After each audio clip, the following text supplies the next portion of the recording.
Welcome to smart education X Y Z. आज हम बच्चों कक्षा 12 का जो इतिहास हिस्ट्री का पेपर है 24 नवंबर को होने वाला है। आज हम उसके बारे में डिस्कस करेंगे। साथ ही जितने भी प्रश्न इस पेपर के अंदर पूछे गए हैं सभी को आपको आंसर सहित मिलेगा।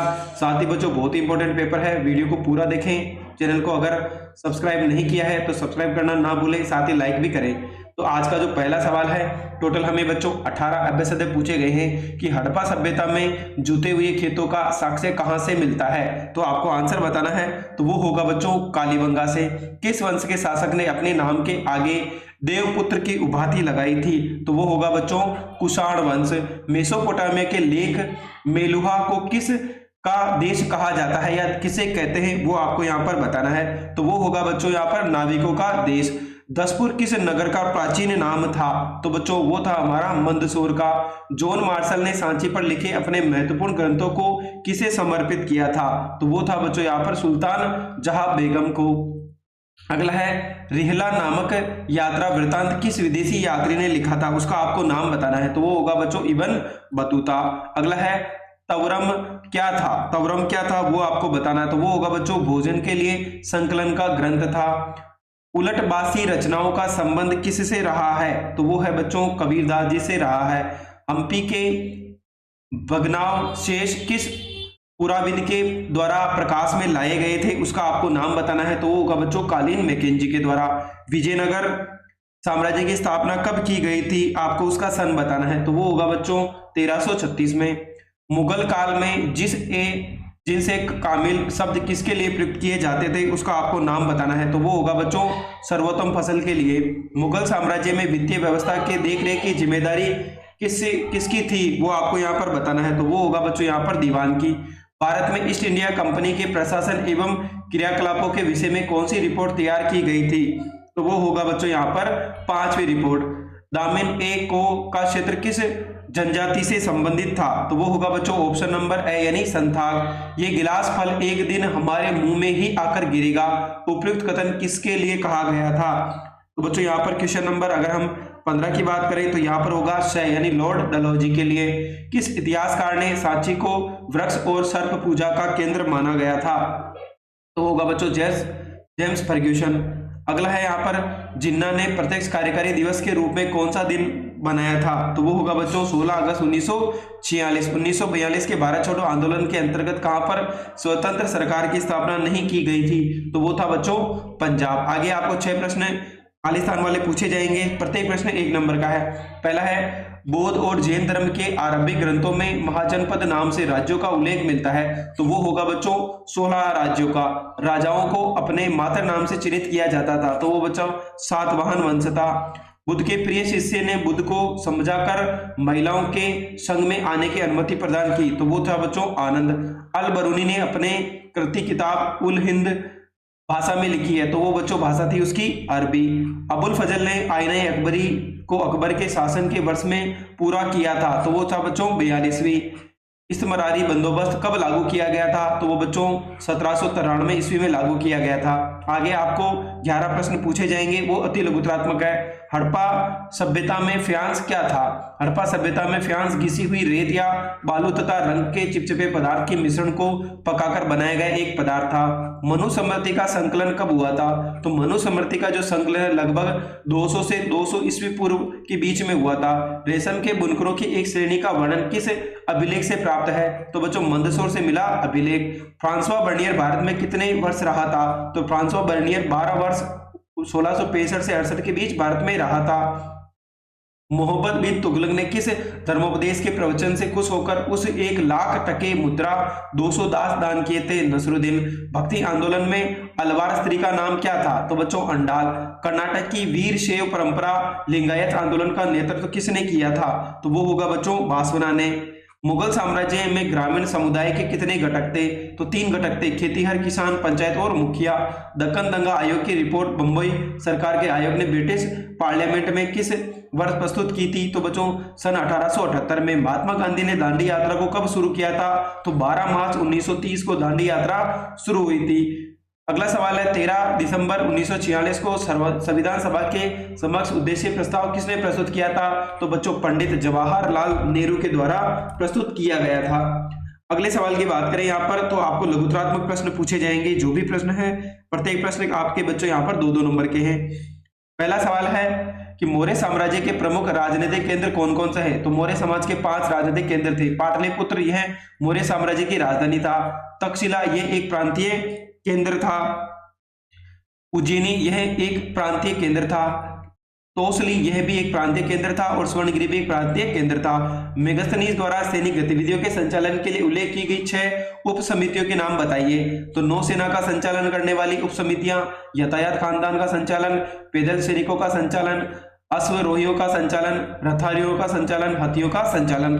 अगला है बहिर्विवाह पद्धति किसे कहते हैं? गोत्र से बाहर विवाह करने की जो पद्धति होती है उसको बहिर्विवाह कहते हैं। बर्नियर ने मुगल साम्राज्य को किस रूप में देखा? तो बर्नियर ने अनुसार मुगल साम्राज्य का राजा भिखारियों तथा क्रूर लोगों का राजा था। मुगल साम्राज्य के शहर और नगर विनिष्ट खराब वायु से दूषित थे। इसके खेत खड़ीदार तथा घातक दलदल में परिपूर्ण थे। इसका केवल एक ही कारण था, राजकीय स्वामित्व।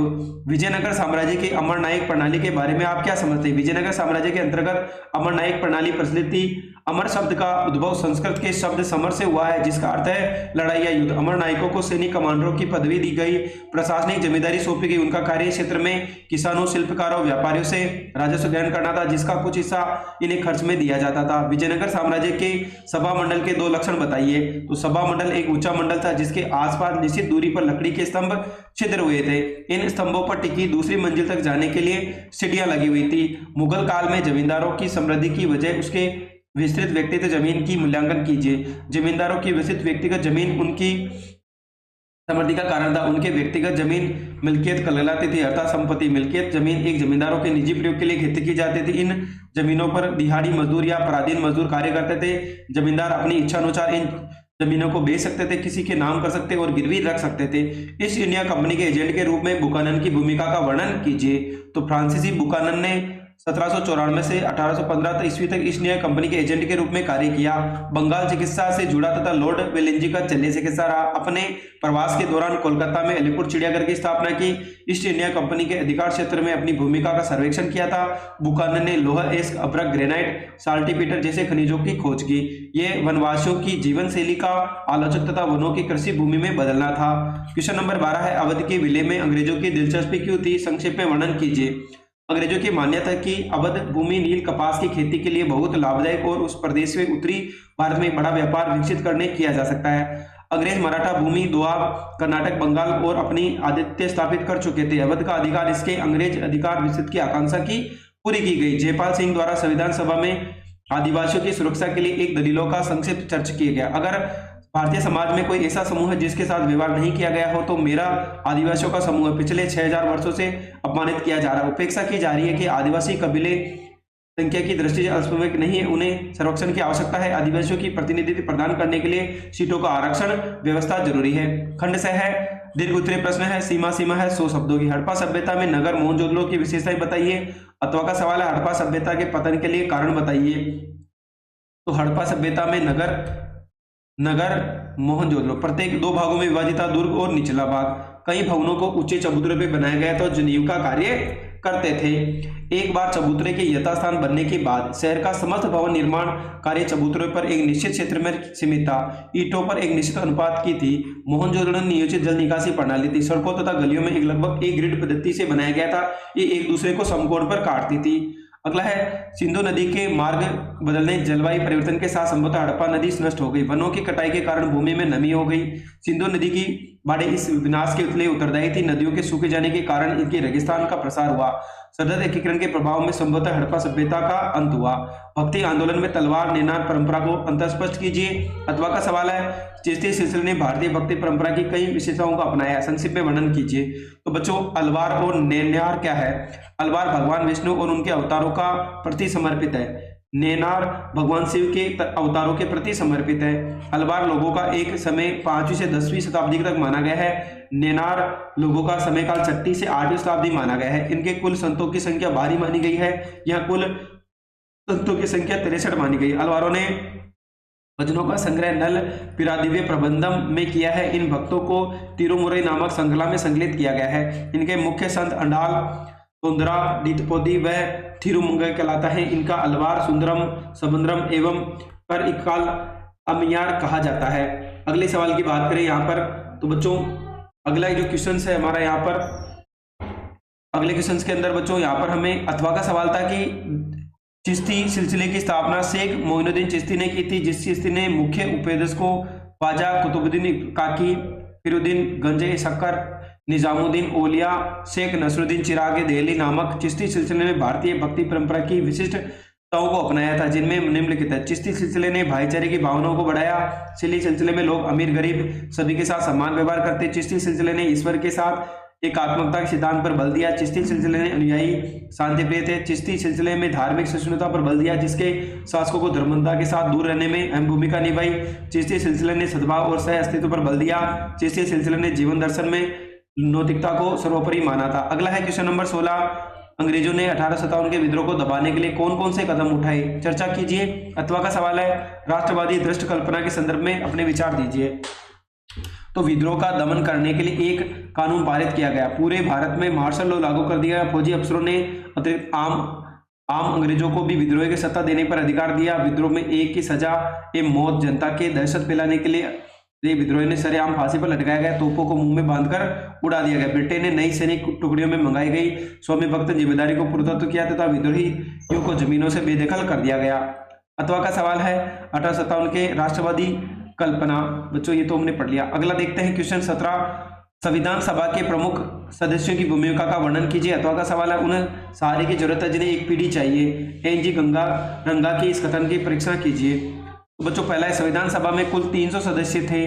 6 सदस्यों को भूमिका काफी महत्वपूर्ण दिखाई देती है। नेहरू ने उद्देश्य प्रस्ताव, तिरंगे झंडे का प्रस्ताव दिया। पटेल ने पर्दे के पीछे रहकर प्रारूपों को लिखने की मदद की। विरोधी के विचारों की बड़ी सहमति पैदा करने में महत्वपूर्ण भूमिका अदा की। राजेंद्र प्रसाद संविधान सभा के अध्यक्ष थे। उन्होंने संविधान सभा में चर्चा को रचनात्मक बनाए रखा। डॉक्टर BR अम्बेडकर संविधान की प्रारूप समिति के अध्यक्ष के रूप में महत्वपूर्ण भूमिका निर्वहन किया। गुजरात के KM मुंशी, मद्रास के अलादी कृष्णा स्वामी अय्यर दोनों ने ही संविधान के प्रारूप का महत्वपूर्ण सुझाव दिया।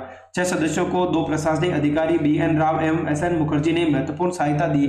इस कार्य में कुल मिलाकर 3 वर्ष लगे। दौरान इस चर्चाओं में मुद्रित 11 भारी भरकम खंडों में प्रकाशित किया गया। अथवा का सवाल था, उद्देश्य प्रस्ताव का स्वागत करते हुए किसान आंदोलन के नेता समाजवादी विचार वाले NG रंगा ने आह्वान किया कि अल्पसंख्यक शब्द की व्याख्या आर्थिक रूप पर की जानी है। NG रंगा ने असली अल्पसंख्यक गरीब तथा दबे हुए लोग उन्हें कहा कि संविधान मत अधिकारों को लागू करने प्रस्ताव इंतजाम नहीं किया गया।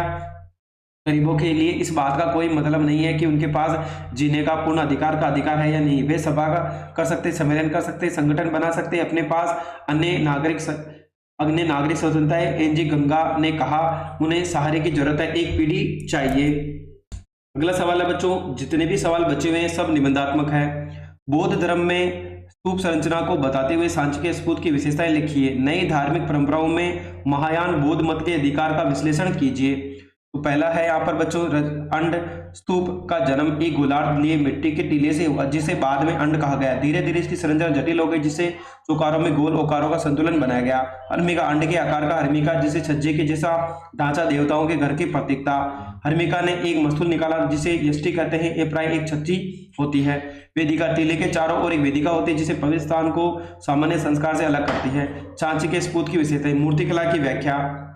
तो बच्चों पहले में है, इसमें मूर्तिकला अंश में फूस की झोपड़ी, पेड़ों पर वाले ग्रामीण दृश्य चित्रित किया गया है। सांची की मूर्तिकला का अध्ययन करने वाले विशांतर जातक से लिया गया। एक दृश्य बताते हैं। ये कहानी एक ऐसे दानशील राजकुमार के बारे में जिसका अपना राजस्व एक ब्राह्मण को दे दिया और स्वयं अपनी पत्नी और बच्चों के साथ जंगल में रहने लगा। बुद्ध के चरित्र के बारे में जानकारी। बौद्ध मूर्तिकला को समझाने के लिए कला इतिहासकारों को बुद्ध ने चरित्र के बारे में जानकारी प्राप्त हुई। कई प्रारंभिक मूर्तिकारों ने बाद में मानव के रूप में न दिखाकर अपने उपस्थिति प्रतीक के माध्यम से दिखाने का प्रयास किया। उदाहरण के लिए रिक्त स्थान बुद्ध के ध्यान की दशा स्तूप महापरिनिब्बन प्रतीक है। चक्र का भी प्रतीक सामने प्राय किया गया है। लोक परंपराएं, कुछ सुंदर स्त्रियों की मूर्तियां उत्कीर्णित है जो धूणपार के किनारे पर वृक्ष पर पकड़ी जलती हुई दिखाई देती है। यह एक संस्कृत भाषा में वर्णित साल पंजिका की मूर्ति है। लोक परंपरा में यह माना जाता है कि स्त्री के द्वारा छुए जाने से वृक्षों में फूल खिल उठते हैं, फल होने लगते हैं। ऐसा प्रतीत होता है कि ये एक सुप्रतीक है, कारण स्तूप के अलंकरणों का प्रयोग किया है। सांची की मूर्तियों में पाए जाने वाले प्रतीकों का लोक परंपराओं में उभारना। साल बंजिका की मूर्ति से ज्ञात होता है कि जो बौद्ध धर्म में आए हैं उनका बौद्ध धर्म से अलग एक विश्वास और प्रथाओं और धारणाओं से बौद्ध धर्म को समृद्ध किया है। सांची की मूर्ति में पाए जाने कई प्रतीक चिन्ह एवं निश्चित रूप से परंपराओं में उभरी है। उदाहरण के लिए सांची के जानवरों में कुछ अत्यंत सुंदर उत्कीर्णित प्राप्त हुए। इन जानवरों की हाथी, घोड़ा, बंदर, गाय, बैल आदि सम्मिलित है। कमल दल एवं हाथियों की एक महिला का मूर्तिकला का उत्कीर्णन। सांची में कमल दल और हाथियों के बीच एक महिला की मूर्ति प्रमुख है। हाथी ऊपर जल छिड़क रहा है, वैसे अभिषेक कर रहा है। उसके मूर्तियों में देखने वाला उपासक एक महिला के साथ माया एवं गज लक्ष्मी दोनों को ही जोड़ते थे। स्तंभों का सर्पों का उत्कीर्णन। कुछ स्तंभों का सर्पों का उत्कीर्णन ये प्रतीकों की ऐसी लोक परंपराओं से लिया गया है। प्रसिद्ध कमाल मरबम इतिहासकार जेम्स फर्ग्यूसन सांची के वृक्ष और सर्प पूजा का केंद्र माना गया है। अथवा का सवाल था, नई धर्म परंपराओं में महायान बौद्ध का विकास। ईसा की प्रमुख सदी में बौद्ध अवधारणाओं में व्यवहार में बदलाव आया है। प्रारंभिक बौद्ध मत में निम्बान के लिए व्यक्तिगत प्रयास की विशेष महत्व दिया गया है। बौद्ध को भी एक मुख्य समझ थी, व्यक्तिगत प्रयास से संबोधित एवं निम्बान प्राप्त हुआ, परंतु धीरे धीरे यह मुक्तिदाता की कल्पना उभरने लगी। यह विश्वास किया गया कि वे मुक्ति दिलवा सकते हैं। साथ साथ बोधिसन की अवधारणा भी उभरती है। बोधिसनों को परम करुणामय जीव माना गया। जो अपनी सत्कायों मानते हैं वे इसे पुण्य का प्रयोग दुनिया को दुखों के छोड़ने के लिए, निम्बान की प्राप्ति के लिए नहीं करते, बल्कि वे इसे दूसरों की सहायता तथा बोध एवं बोधिसत्वों की मूर्तियों की पूजा परंपरा का एक महत्वपूर्ण अंग बन गया है। चिंतन। इसी परंपरा को महायान के नाम से जाना जाता है। जिन लोगों ने अपने विश्वासों को अपनाया उनकी परंपरा को महायान से संबोधित किया है। महायान मत बौद्ध संघ के भीतर की प्रवृत्तियों को स्वाभाविक का परिणाम है। महायान के विकास के विभिन्न कारकों में महत्वपूर्ण भूमिका निभाई। महायान संत स्थितवादियों के लिए महत्वपूर्ण कार्य किया था। वो मूल बुद्ध वचन है जिनमें दूसरी शताब्दी में बाद भारत में अनेक जातियां उत्तर पश्चिम सीमांत प्रदेशों में आगमन, कालांतर में देश के होने वाली विदेशी संस्कृतियों को महत्व को दिया है। बौद्ध मत में इस प्रकृतियों के अति सक्रिय होने का सहभागिता दिखाई, जिसके परिणाम स्वरूप भूमि वर्ग से मध्य एशिया एवं चीन बौद्ध मत प्रभाव प्रभावित है। इसके साथ ही बौद्ध मत के भीतर के कुछ परिवर्तन दृष्टिगोचर। इसके साथ जातक कथाओं का महत्वपूर्ण जैन सामर्थ्य में बढ़ रहा था, जिसका प्रभाव हमें श्रद्धा एवं भक्ति के बौद्ध में समायोजन के रूप में दिखने को मिलता है। ठीक इसी प्रकार गंगाधर व मथुरा में कुल ग्रीक कला में प्रभाव से महात्मा बुद्ध की प्रतिमाएं बनने लगी। इस प्रकार लोकोत्तर एवं बोधित्व एवं भक्ति आदि के बौद्ध प्रवेश किया। बौद्ध मत ने एक नया स्वरूप प्रदान किया, जिसे महायान बौद्ध के रूप में लोकप्रियता हासिल थी। अगला है बच्चों, यहाँ पर गोलमेज सम्मेलन का विस्तार से वर्णन कीजिए। और दूसरा है, भारत में स्वतंत्रता आंदोलन के महात्मा गांधी थे, उनका प्रमुख योगदान क्या था। तो बच्चों यहाँ पर देखो, गोलमेज सम्मेलन की बात करें तो प्रथम गोलमेज सम्मेलन 1930 के अंदर हुआ था। द्वितीय गोलमेज सम्मेलन 1931 के अंदर हुआ था। और तीसरा गोलमेज सम्मेलन है बच्चों, ये 1935 के अंदर हुआ था। अथवा का सवाल है, भारत में स्वतंत्रता आंदोलन में गांधी जी का क्या क्या योगदान था। तो सबसे पहले उन्होंने भारतीय राष्ट्र के पिता कहा जाता है। दूसरा था भारतीय राष्ट्रीय आंदोलन के कुशलतापूर्वक संचालन। उन्होंने असहयोग आंदोलन किया था 1920 में, सविनय अवज्ञा आंदोलन 1930 में, भारत छोड़ो आंदोलन 1942 में और स्वदेशी आंदोलन चलाया था, जिसके बिंदु थे भारतीय राष्ट्रीय आंदोलन की विशिष्ट वर्गीय आंदोलन में जनदाय भूमिका। अगला था बच्चों, समाज सुधारक थे, हिंदू मुस्लिम एकता के प्रमुख समर्थक थे। अगला है यहाँ पर क्वेश्चन नंबर 20 की बात करें तो यहाँ पर हमें बोला है कि लोथल, कलिंग, सांची, कनौज और पुहार है, इनको भारत के मानचित्र में भरना है। दूसरा है मुंबई, कटक, मसूलीपट्टनम, मेरठ और झांसी है, इनको भारत के नक्शे में भरना है। तो बच्चों यहाँ पर अगर बात करें तो सबसे पहले जो कनौज है यूपी के अंदर है। एमपी की बात करें तो सांची है, नीचे देखो पुहार है, यहाँ पर हमारा कलिंग हो जाएगा, यहाँ पर हमारा लोथल हो जाएगा। अगली बात करें तो मेरठ बच्चों यूपी में आ गया, झांसी आ गया, मुंबई महाराष्ट्र में आ गया, मसूलीपट्टनम और कटक। इस प्रकार से आपका जो भारत का मानचित्र था, निम्न स्थानों को आपको उसमें अंकित करना है। साथ ही बच्चों अब हम जो कक्षा 12 के इंपोर्टेंट जितने भी मैप के क्वेश्चंस है पिछले सालों में पूछे गए हैं, सभी का वीडियो आपको आज अवेलेबल हो जाएगा, ताकि एग्जाम में आपको अच्छे से हेल्प मिल सके। आज के लिए बस इतना ही। अगर आपको हमारी मेहनत पसंद आई हो तो चैनल पर बने रहें, चैनल को लाइक भी करें, सब्सक्राइब भी करें और अपने दोस्तों के साथ भी शेयर करें। Thank you.